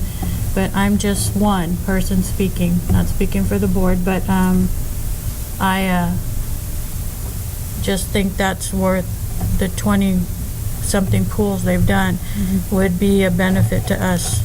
But that's my only comment. I would concur with Ida. I need a motion. I move. I second. The motion's been made and seconded. All those in favor say aye. Aye. Low? Motion carried. I vote no. And I abstain. And I vote no. All right, let's go with a voice vote, starting at the end. No. Keith? Abstain. Ida? I vote no. Yes. Yes. And I will say yes. Motion carried. All right, going to item F, civil engineering service. So district went out for an RFQ, also for our pre-qualified civil engineering services. This was to have a base contract of 3 years with an extension of 2. We received 4 proposals on October 29th. The proposals were evaluated based on the published selection criteria. All 4 firms met the required criteria and district evaluation. I'm sorry, I forgot to mention, I passed the final background right before the meeting, so you have the updated. So based on the evaluation criteria, CEC, JQ Infrastructure, KFW, and Pape Dawson are our pre-approved. As part of this background too, we're including Pape Dawson will be doing the civil engineering work for our natatorium, and their fees would be $85,000. However, the pre-approved is the qualifications is just approving that. There's no fees. Fees will be received upon the need of their services. So our recommendation is that the board approve all the 4 civil engineering firms and also approve Pape Dawson for the natatorium project to be funded out of 2018 bond funds. Questions? I so move. I second. Motion's been made and seconded. All those in favor say aye. Aye. Opposed? Motion carried. Technical and construction material testing service. And same token, we went out for our geotechnical and construction materials testing services. This is the same also for a base contract of 3 years with an extension of 2. Here we received 11 bids on the same day, October 29th. However, only 9 of these firms met the criteria in the district evaluation. And there you have listed all the companies that we are recommending for approval: Alpha, Arias, ECS, Fergo, Gessner, PSI, Rabakisner, Terracon, and TTL. And the fiscal impact is that fees will depend on their use of service at the time required. Questions? Need a motion? I move. I second. Motion's been made and seconded. All those in favor say aye. Aye. Opposed? Motion carried. Cyber Security Coordinator. Yes, sir. I'm going to have Jeff Powell from Director of Technology come up and present this topic.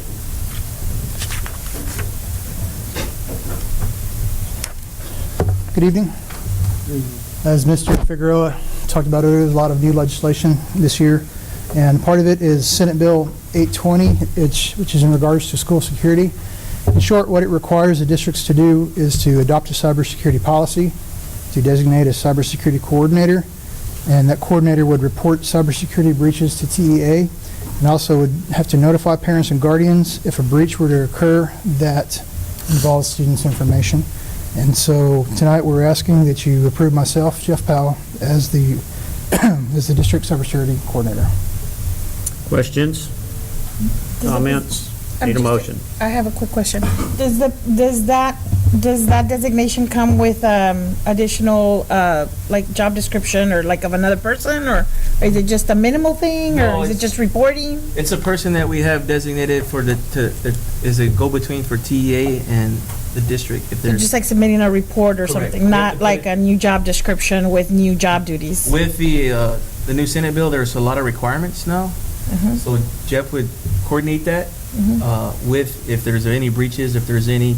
We also have to come up with a policy. He will lead that, and so it's really a like our Title IX coordinator that we have in the district. It's not a position specifically. It is his because he's the director of technology. Right. But he'll be the person that kind of coordinates for the district everything cybersecurity. Right. Correct. It falls within his job duties now. Right, it's But already in his But purview. the state makes us designate who that contact is. Okay.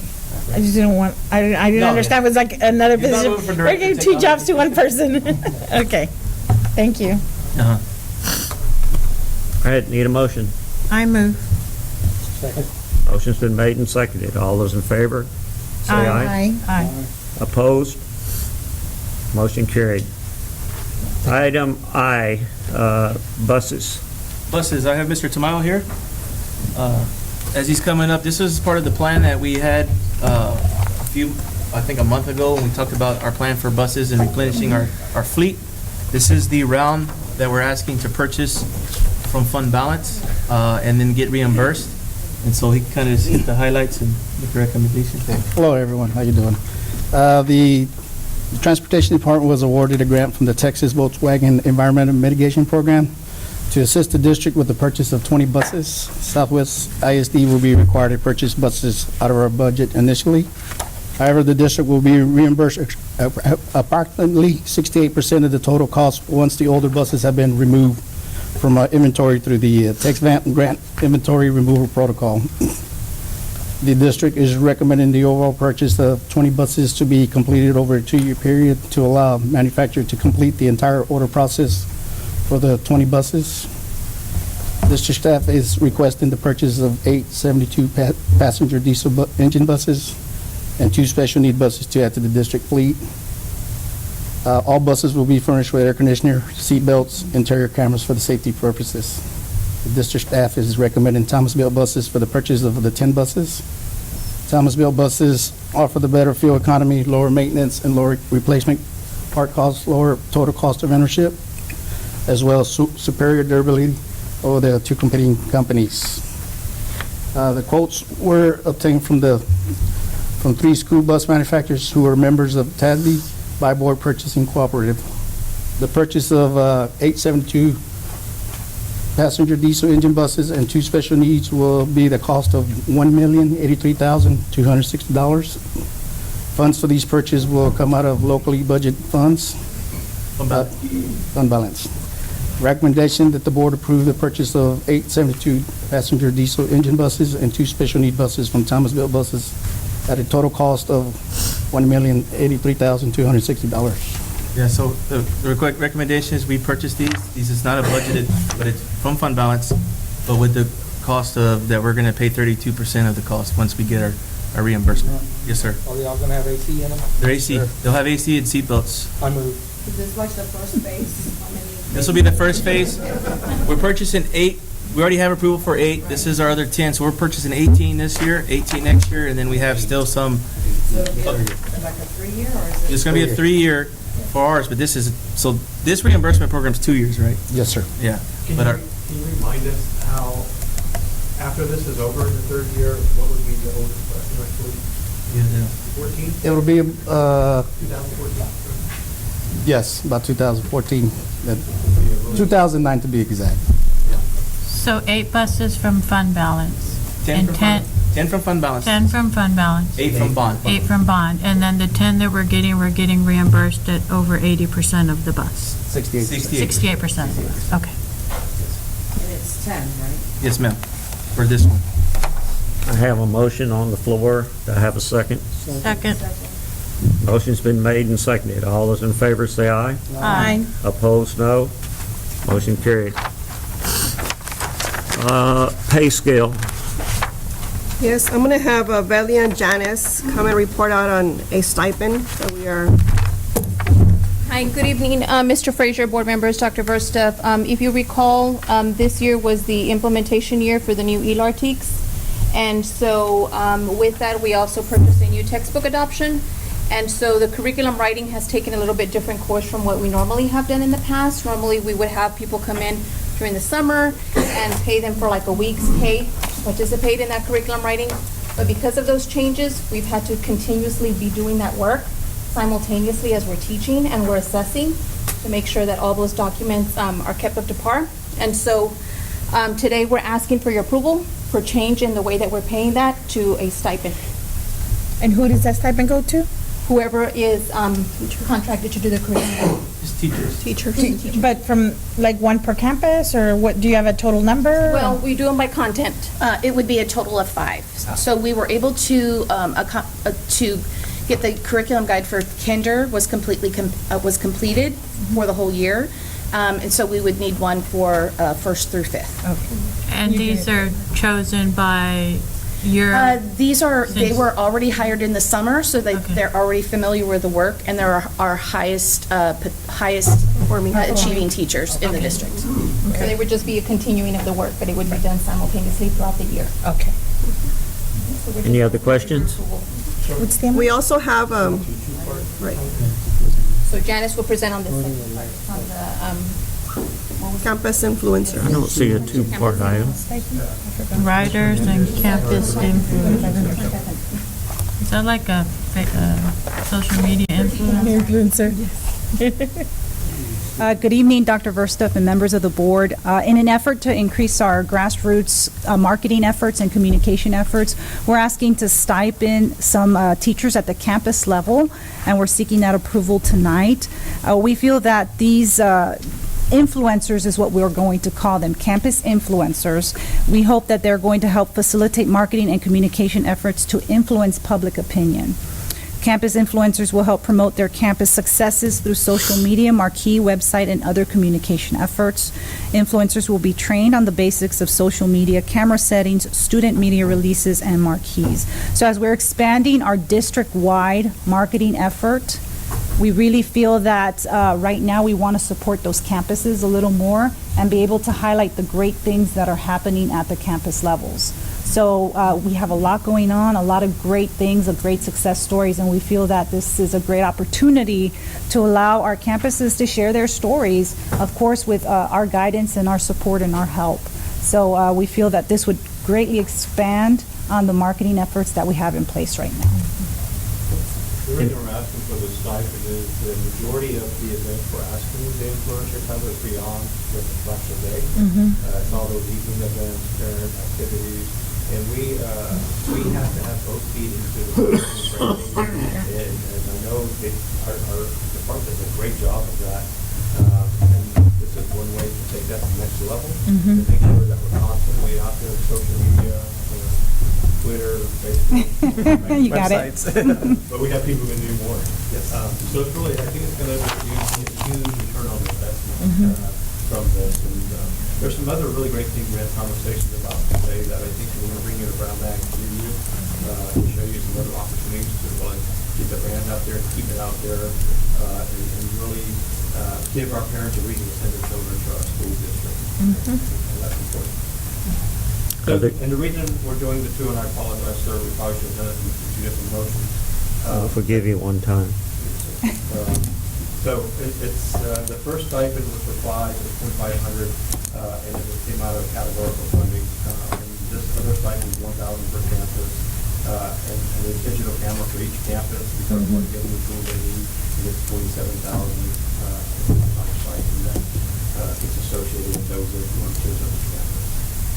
Any other questions? You make the motion whole or make it part. Are they applying to be the influencer, or y'all already? They haven't even sent it out yet. Oh, Once we okay. get the stipend. So you'll just, you and your department will choose? Yes, what we Okay. want to do is make sure it's someone that is excited to be an influencer, that's able to attend events, that's able to be a good communicator, because that's really what we're looking for, someone who's not shy to get out there. We want to brand them as a reporter, really. We want to give them badges, give them the equipment they need, so that when they show up to events, everyone's like, oh, so-and-so's here. You know, so we're covering events at the campus level and expanding it that way. Good idea. Sounds great. I move. I second. Motion's been made and seconded. All those in favor say aye. Aye. Opposed, no. Motion carried. Mr. Superintendent, how many things do you need to talk about? You are all cordially invited to a football playoff game at the Alamo Dome this Thursday at 7:30 p.m. I believe that information for you at your other places. Our band will be there as well as our cheer group and obviously our football team. Early out this Friday, 1 hour early out, 1 hour, everyone's 1 hour when they normally get out. A reminder, December 14th, Santa parade is going to be a great event. I know some of you are out there all the time. Why do they get out early? You know, Do they it's all always school? seems like a pain in the morning, but when you get into it, It's good. the thing in the world to see our kids and families come out in their front yard. And it's probably one of the most compelling signature events I think that we do annually. And I also want to take the time publicly to wish all of you a very happy Thanksgiving. This is the time of year that we're supposed to pause and be grateful for all the things that we have and the opportunities we have. And you know, you're a governing body, and we're going to have good days, we're going to have challenging days, but at the end of our days, what we do moves our kids forward. What we do raises the next generation of society. So it's not a short task, it's a big task. So you commit a lot of time to that, and get paid very little. You get paid nothing. So I just want to say thank you. Nothing is very little. You have anything else? All right, let me read these numbers. Under Texas Code 551.001-551.146, we go into executive session. All right, we're back in. Back in the saddle again? Yeah, I was trying to think about fancy, but we'll say it's 7. And it's 8:03. And we go back to items of information or items to be worked on, superintendent's recommendation on personnel. I move we approve the superintendent's recommendation on personnel. I second. Motion's been made and seconded. All those in favor say aye. Aye. Opposed? Motion carried. How about you, one more thing? I'd like to introduce our new old director of what, how do you say it? A director of all things, you don't like it? Oh, that's what I said. So congratulations. No, I look at the audience, we have an esteemed community member, so welcome. Good to see you. They're really sending us great innovative emails and connections to bring forward right here. Are you hiding back there, Dave? Oh, and we have our new, they only know Billy. Y'all know Billy Villagers? I do. Oh, I know him very well. Did we introduce him to the last round day? Yeah, he did. He was introduced. But not like in a good way. And there's one more announcement I'd like to throw on the compost. Oh, just real quick, let y'all know that tomorrow is the Theater of the Spark at Sky Harbor at 6 p.m. The festival part will happen, and then the show will start at 7, I believe. And I already got it in. we're gonna have I got it. community members and staff, and everybody out there, so it's a lot of fun. So join us. About what? Oh, yeah. Anything else? All right, we're adjourned at 8:05. Thank you. Thank y'all.